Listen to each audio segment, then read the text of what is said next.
내가 너를 가장 사랑한다, 이렇게 늘 우리에게 속삭이고 계시는 우리 주님의 은혜와 평강이 예배하는 모든 성도님들 심령과 가정에 넘치시기를 축복합니다. 하나님께서 먹지 말라고 명령을 하신 그 선악과를 따 먹음으로 죄가 이 세상에 들어왔습니다. 사람들이 이 사실을 원망을 하는 경우가 있습니다. 왜 하나님이 죄를 짓도록 선악과를 만드셨나? 그것만 없었으면 죄가 안 들어왔을 텐데, 그런 생각을 합니다. 하나님은 목적이 있으셔서 선악과를 두시고 그것을 먹지 말라고 하셨습니다. 하나님의 입장에서 보면 하나님은 우리 인간을 그냥 하나의 물질, 어떤 피조물로만 존재하게 하신 것이 아니라 하나님의 동역자로, 하나님의 일을 같이 하는 그런 동역자로 우리를 세우시려는 그런 계획을 가지고 우리에게 모든 것을 맡겨주셨습니다. 천지를 창조하시고, 그리고 이 모든 피조물을, 사람은 피조물이지만은 다른 동물과 다른 피조물과는 다르게 지으셨습니다. 모든 만물을 사람이 다스리고 경작하게 관리하도록 그 책임을 우리에게 맡겨주셨습니다. 하나님은 세상을 아름답게 창조하셨습니다. 하나님 보시기에 아름다운 이 세상을 하나님의 뜻에 가장 맞도록 아름답게 다스리기 위해서는 하나님의 마음을 잘 알아야 그 일을 감당할 수가 있기 때문에, 그래서 선악과를 하나님께서 만드시고 그것을 먹지 말라고 말씀하셨습니다. 먹으면 안 되는 것입니다. 그래야 하나님의 마음과 딱 일치가 되어서 아름답게 하나님의 일을 감당할 수가 있는 것입니다. 그런데 사람이 따먹었습니다. 어떡합니까?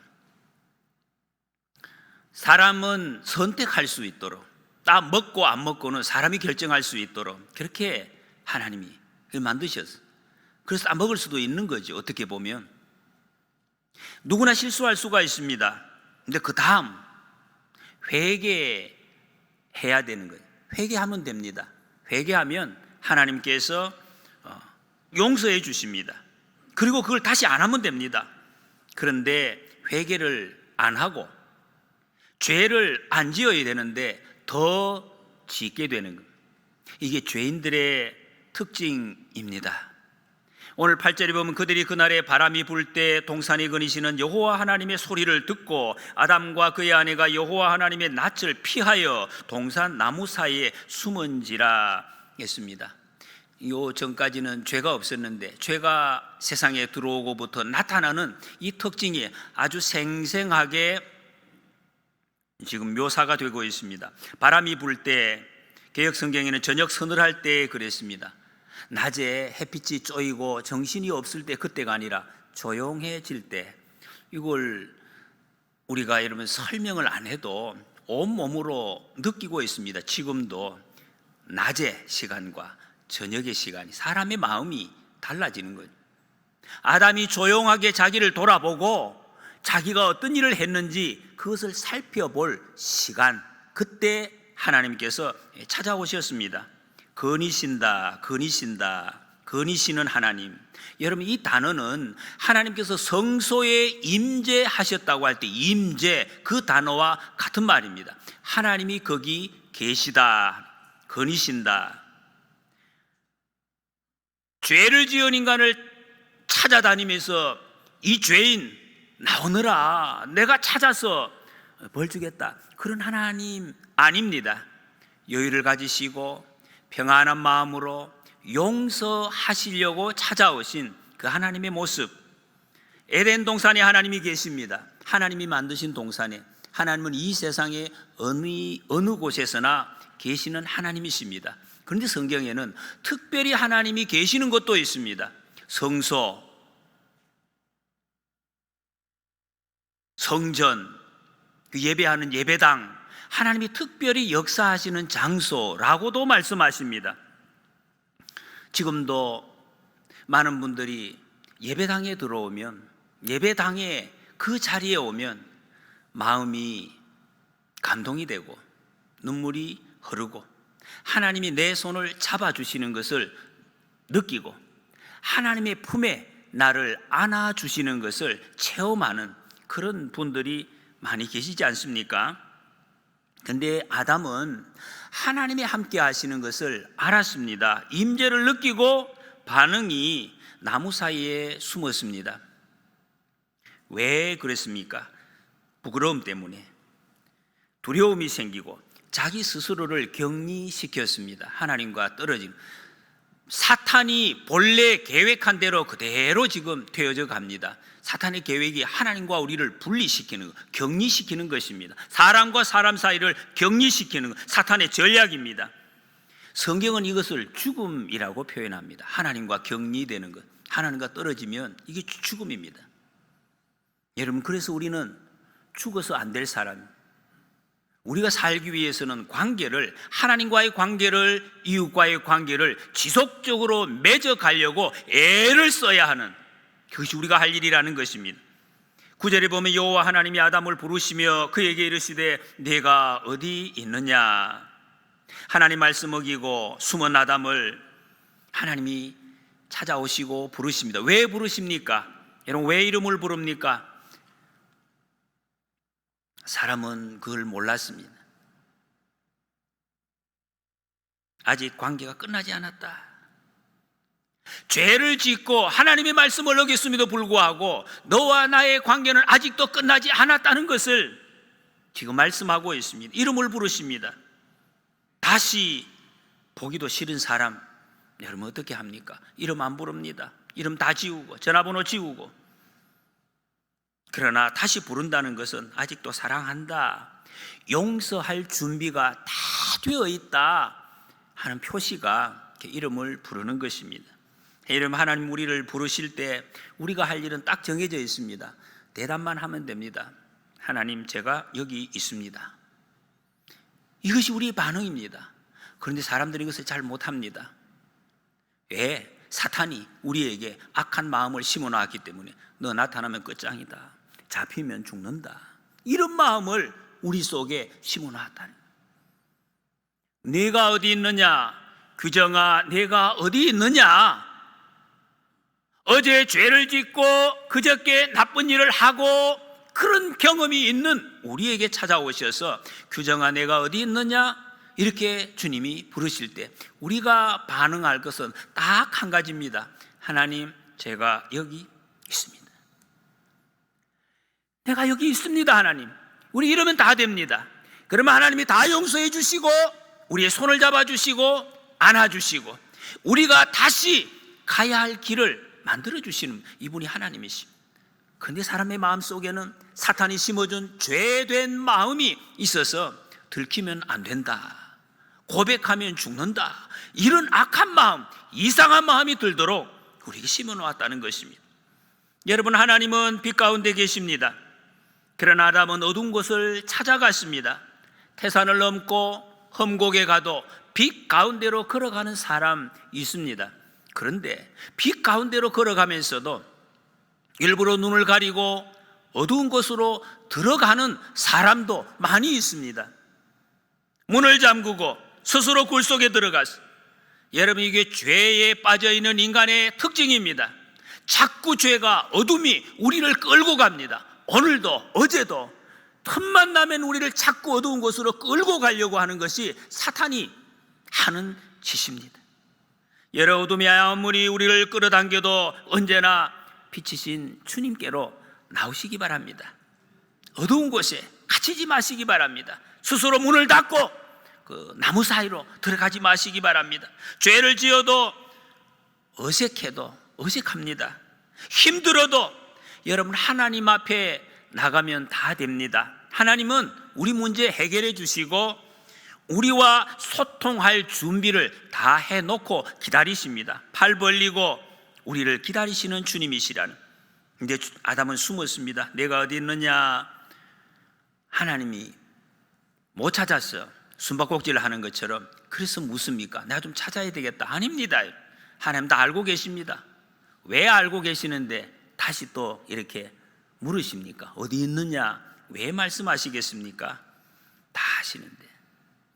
아담에게 기회를 주시는 거죠. 사람은 자기가 어디에 있어야 할 줄을 모릅니다. 죄를 지은 사람은 내가 어디에 있어야 바로 있는 자리인지 그것을 모르기 때문에 불안한 것입니다. 두렵습니다. 여러분, 우리가 있어야 할 자리는 하나님 앞입니다. 하나님 앞에 우리는 있으면 그게 사는 것입니다. 거기에 자유가 있고 거기에 평강이 있고 풍성한 생명이 있습니다. 아담이 벗어서 두려워서 숨었다고 대답했습니다. 그랬더니 11절에 누가 너의 벗었음을 내게 알렸느냐? 내가 내게 먹지 말라 명한 그 나무 열매를 내가 먹었느냐? 꼭 몰라서 묻는 것처럼 보입니다. 먹었느냐? 누가 알려줬느냐? 하나님 다 알고 계신다 그랬습니다.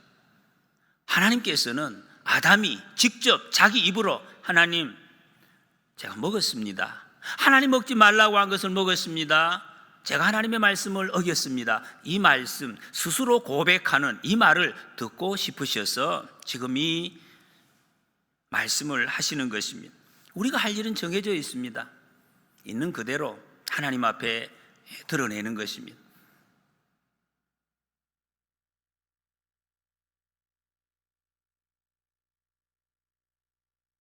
그러면 된다는 것입니다. 하나님, 제가 여기 있습니다.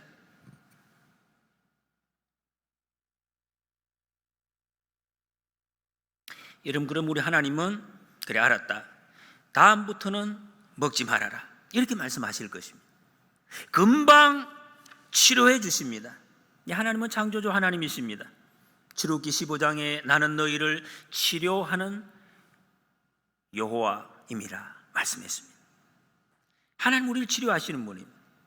몸도 마음도 우리의 부서진 삶도 다 치료하시는, 회개하면 하나님 앞에 대답하면 다 받아주십니다. 그리고 우리가 범한 실수, 지은 죄, 동이 서에서 먼 것 같이 까맣게 다 잊어버리신다 말씀하십니다. 여러분, 하나님의 이 말씀을, 하나님의 이 속성을 다시 한번 잘 확인하시고 우리의 삶 가운데서 하나님의 말씀 안에서 잘 걸어가시는 우리가 되시기를 축복합니다. 전에 실수한 거, 어제 죄 지은 거, 거기 다시는 묶여 있지 마시기 바랍니다. 우리 하나님은 그것을 가지고 따지시는 하나님이 아니십니다. 사랑의 하나님이십니다. 하나님의 은혜와 사랑은 하늘보다 높고 바다보다 깊은, 우리가 헤아릴 수 없는 그 사랑, 그 은혜의 하나님이십니다. 근데 아담이 지금 그 하나님을 못 믿어요. 하나님이 정말 그럴까? 사탄이 준 그 마음에 오히려 끌리고 있습니다. 그래서 12절에 아담이 이르되 하나님이 주셔서 나와 함께 있게 하신 여자, 그가 그 나무 열매를 내게 주므로 내가 먹었나이다. 길게 설명을 합니다. 여러분, 우리 하나님 앞에서 대답은 그렇게 길 필요 없습니다. 이 길게 하는 것은 좋지 않습니다. 죄 지은 인간의 첫 번째 증상이 나타나는, 남 핑계대는, 남 탓, 변명하는 것, 이 사탄이 준 마음입니다. 하나님, 네 그렇습니다, 딱 한마디 하면 모든 것이 끝날 텐데 자꾸 설명을 합니다. 왜 그러냐 하면 그러므로. 하나님 마음이 어떻겠습니까? 여러분, 이 도제, 이 도공, 이 그릇을 만드는 사람들이 제자에게 보통 이게 1대1로 기술을 가르쳐 주지 않습니까? 만약에 이 제자가 기술을 이렇게 배우다가 내가 이거 만들어서 밥 먹고 살겠나, 그런 생각을 가지고 배우면 어떻게 되겠습니까? 그 실력이 늘겠습니까? 어디까지 늘겠습니까? 스승님 같은 실력은 갖고 싶습니다. 그런데 마음은 그렇지 않아요. 그러면 그런 제자는 경지에 들어가지 못하죠. 결국에는 망하게 되는 거예요. 그런 역사적인 경험들을 우리는 많이 보았습니다. 어느 정도까지는 되는 것 같은데 그 경지에 이를 수가 없는 것입니다. 이 아담이 또 그런 마음입니다. 하나님같이 되고 싶은 마음, 그 있는데 하나님의 마음을 지금 읽지 못하고 있습니다. 그래서 선악과를 따먹었습니다. 그때 아담의 반응은 하나님의 눈을 피하는 것입니다. 하나님의 눈을 슬슬 피합니다. 여러분, 스승이 보면 제자가 무슨 생각을 하고 있는지 다 압니다. 알지만은 말을 하지 않습니다. 하나님은 우리의 생각을 아십니다. 안고 일었음을 다 보시고 우리의 마음까지 다 아십니다. 그러니까 하나님 말씀하실 때 우리가 할 수 있는 것은 설명이 아닙니다. 하나님은 알고 계십니다. 네 하고 대답하는 것입니다. 하나님 알겠습니다. 하나님, 제가 이런 잘못을 저질렀습니다. 우리가 믿음이 없을 때는 걸핏하면 하나님 원망합니다. 내가 병 걸리고 실패하고 승진 못하고 어려움이 생기면 하나님 왜 내가 원하는 것 안 들어주십니까? 이렇게 하는 사람도 있습니다. 그러나 은혜를 받고 하나님의 마음을 우리가 알게 되면 남 원망하지 않습니다. 하나님 원망하지 않습니다. 내 자신을 보게 됩니다. 하나님, 제가 하나님 서라고 하신 자리에 서지 못했습니다. 제 탓입니다. 욥이 고백한 것처럼 주신 이도 여호와시요 거두신 이도 여호와시오니 여호와의 이름이 찬송을 받으실지니이다. 이렇게 고백을 하게 되는 것입니다. 여러분, 우리도 이 고백을 할 수 있어야 할 것입니다. 하나님 또 여자에게 묻습니다. 13절에 여호와 하나님 여자에게 내가 어찌하여 이렇게 하였느냐. 여자가 이르되 뱀이 나를 꿰물어 내가 먹었나이다. 남자보다 조금 변명이 짧습니다. 그 여자도 핑계를 댑니다. 아주 안 좋은 모습, 핑계대는 것. 1장 28절에 생육하고 번성하여 땅에 충만하라. 땅을 정복하라.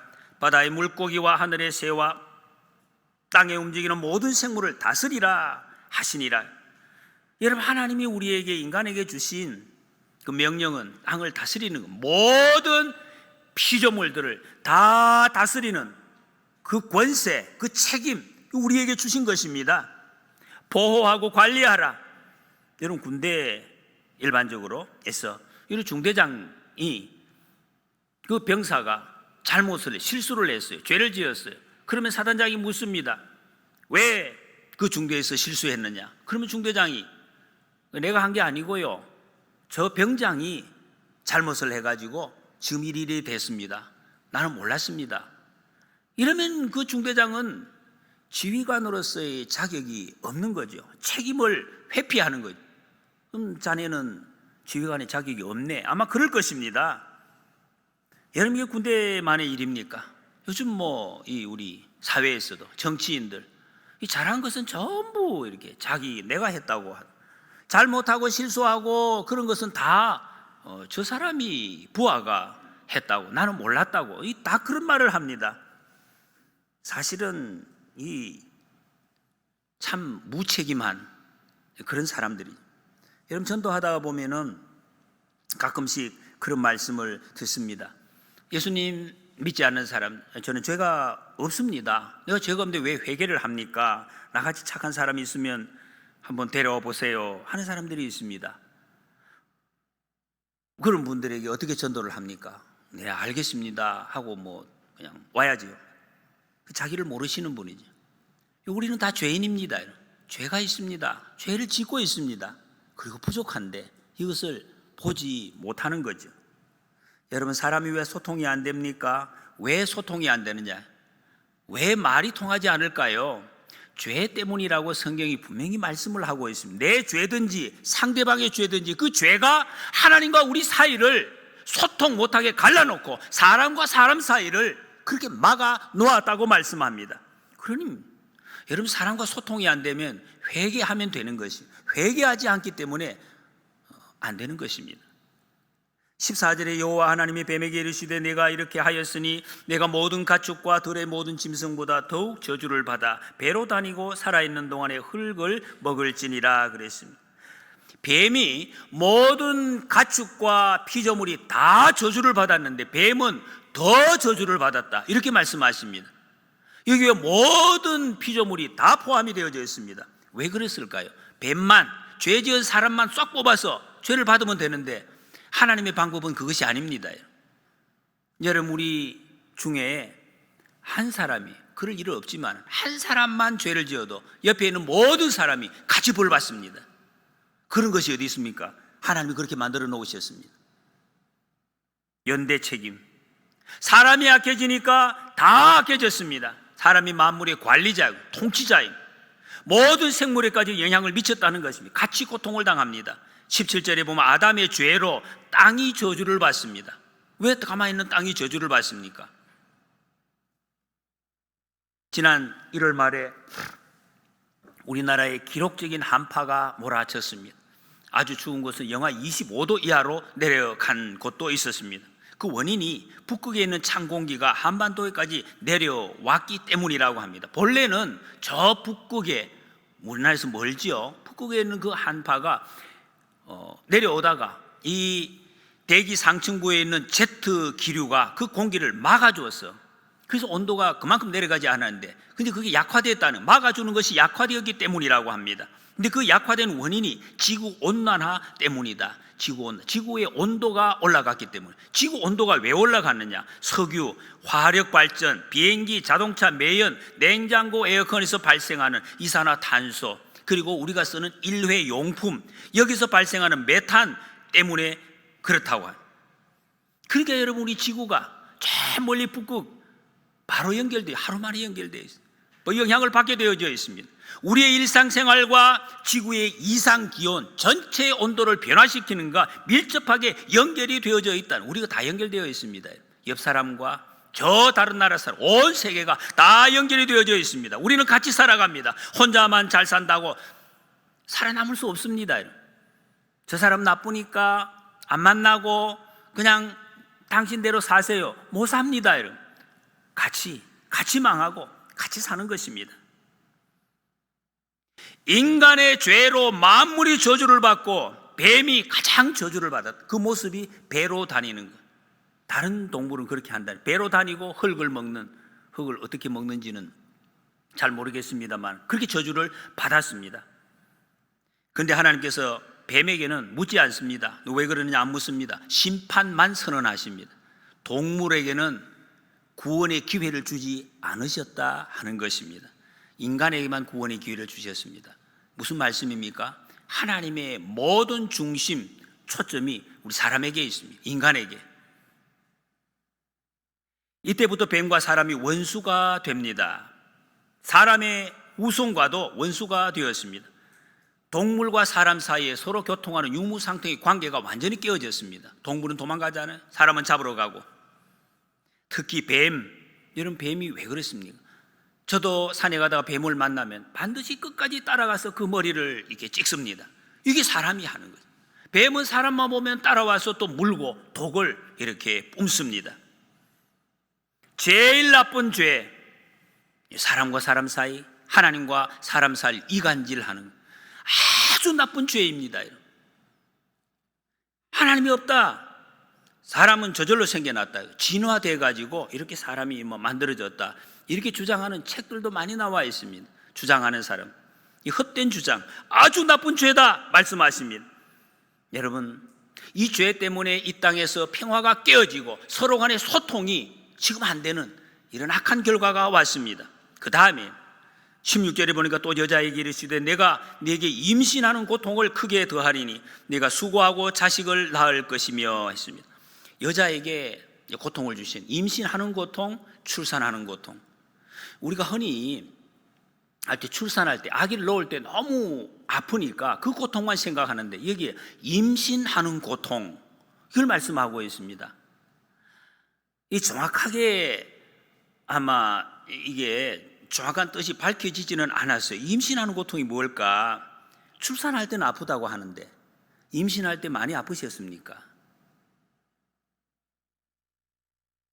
이 학자들이 다양한 해석이 있습니다. 근데 성경적으로 보면 성경에 임신하는 고통이 어떤 것인지를 이게 간접적으로 표현이 되어져 있습니다. 사라, 여러분 대표적으로 믿음의 조상 아브라함의 그 부인인 사라가 임신할 때 어땠습니까? 많은 고통을 당했습니다. 쉽게 임신을 못했어요. 아주 많은 고통 후에 그것도 많은 세월이 지나서 90세 다 늙어서 그 아기를 겨우 가진 그런 경험이 있습니다.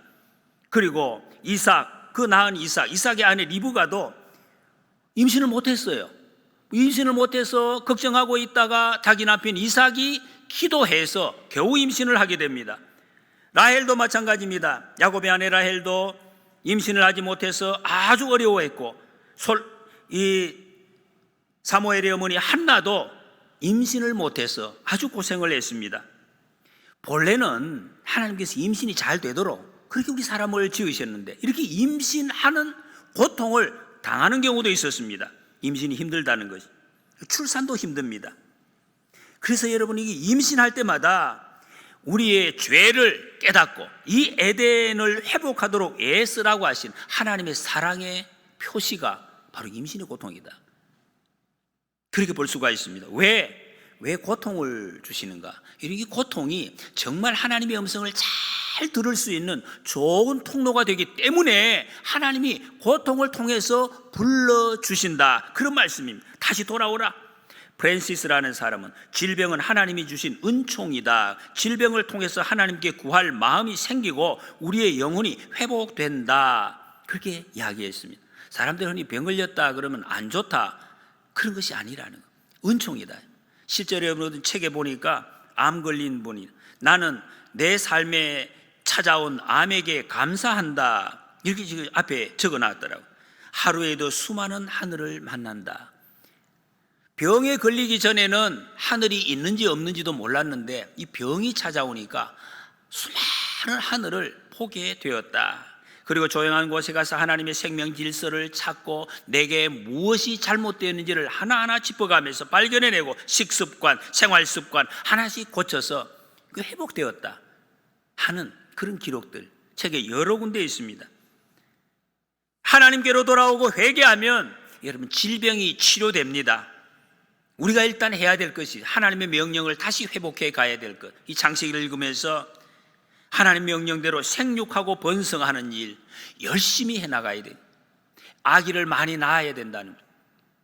여러분 여기 계시는 분들 중에 아기를 다시 낳을 수 있는 분이 90세 안 되신 분들은 다 가능하신데 이게 이제 특히 애를 써야 된다는 것입니다. 애를 써야. 우리의 자녀들에게 아기를 많이 놓을 수 있도록 격려하고 기도하고 국가적으로 우리는 지원해. 이게 하나님의 뜻을 이루어가는 것입니다. 여러분 우리가 아시다시피 우리나라가 작년에도 OECD 국가 중에서 출산율 제일 이제 꼴찌입니다. 합계 출산율이라는 게 0.77명, 한 명도 안 되는 세계에서 가장 낮은 그 출산율이라고 합니다. 우리 얼마 되지 않 몇십 년 여기 계신 분들 어르신들 세대에 거의 한 집에 10명 정도는 그냥 보통 낳았어요. 그 중에 이제 또 몇 명은 이렇게 일찍 사망하는 경우도 있지만 그 10명씩 그 이상도 다 낳고 그랬습니다. 요즘은 임신 자체가 굉장히 어려워졌습니다. 하나님의 창조 질서를 벗어나기 때문에. 결혼하실 분들은 많이 놓으셔야, 적어도 한 5명 이상은 많이 우리가 놓도록 기도를 많이 해야 됩니다.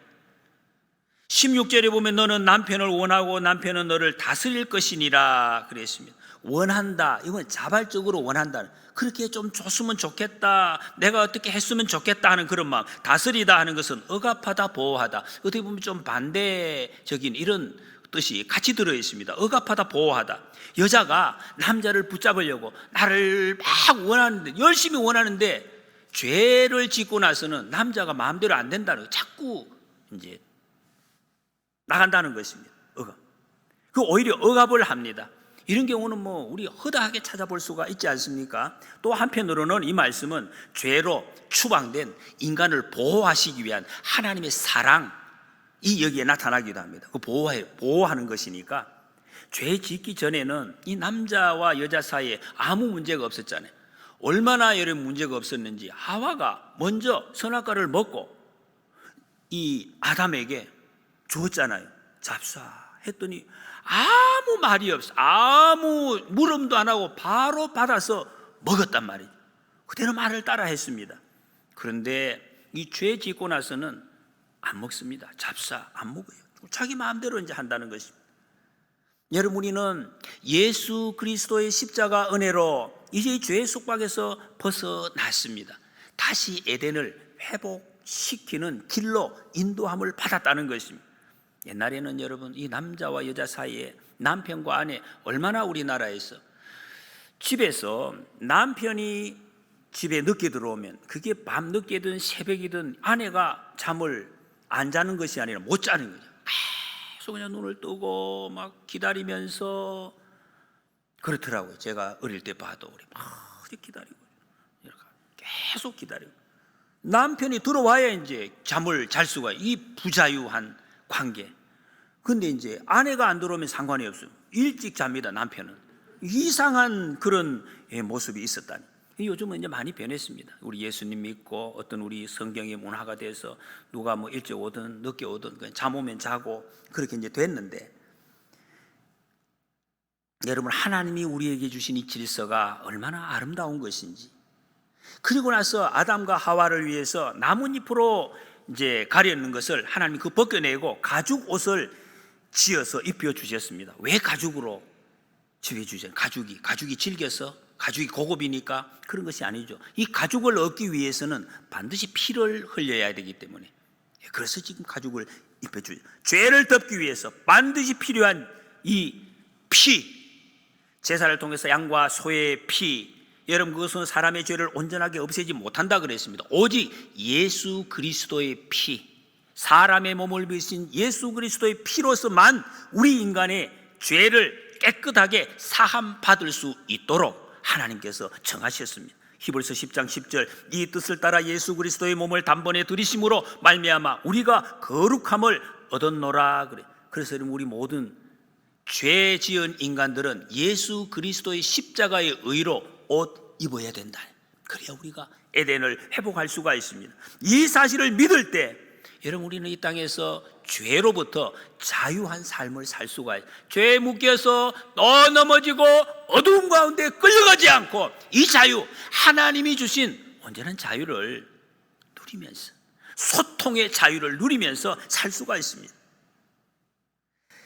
그리고 하나님은 죄짓고 영원히 살 수 없도록 에덴에서 인간을 쫓아내셨습니다. 땅을 경작하며 살 수 있도록 땀을 흘리면서 살게 하셨습니다. 그러다가 제사 제도를 주시고, 그리고 2000년 전에 예수 그리스도를 이 땅에 보내주셨습니다. 예수님을 통해서 잃어버린 에덴을 회복할 수 있는 길을 우리에게 열어주셨습니다.